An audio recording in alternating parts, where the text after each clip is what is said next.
Legendary civil rights leader, Reverend Jesse Jackson, dying at the age of 84.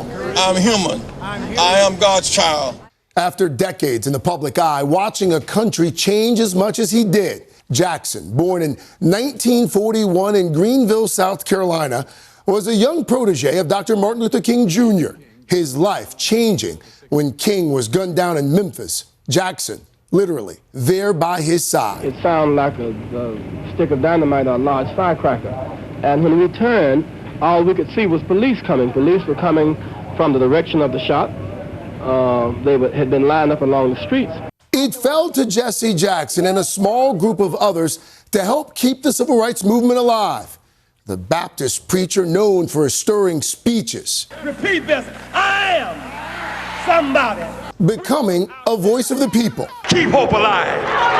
Keep hope alive. Jackson made Chicago his base of operation, starting what became the Rainbow Push Coalition, urging companies and politicians to improve opportunities for minorities. And he had his own political ambitions, launching a bid for president in 1984. The campaign marking the first time a national party had a major African-American contender.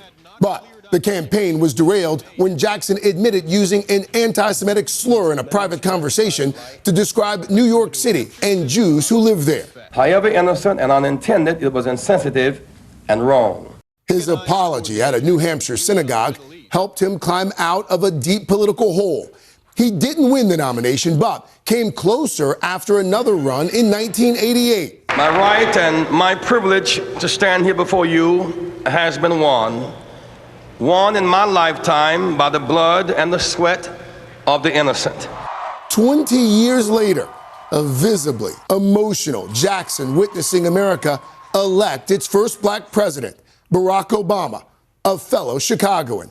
Over the years, Jackson used his considerable leverage as a statesman here at home to draw headlines around the world, joining the fight to end apartheid in South Africa, winning freedom for Americans held captive overseas, telling Today in 1999 he was always conscious of Dr. King's legacy. The dream continues and the struggle continues, but every now and then we see flashes of hope.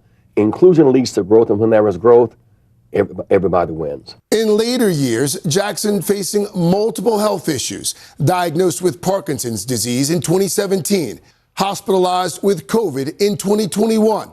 But he remained involved in politics, leading Get Out the Vote efforts. And in 2024, he was honored at the Democratic National Convention.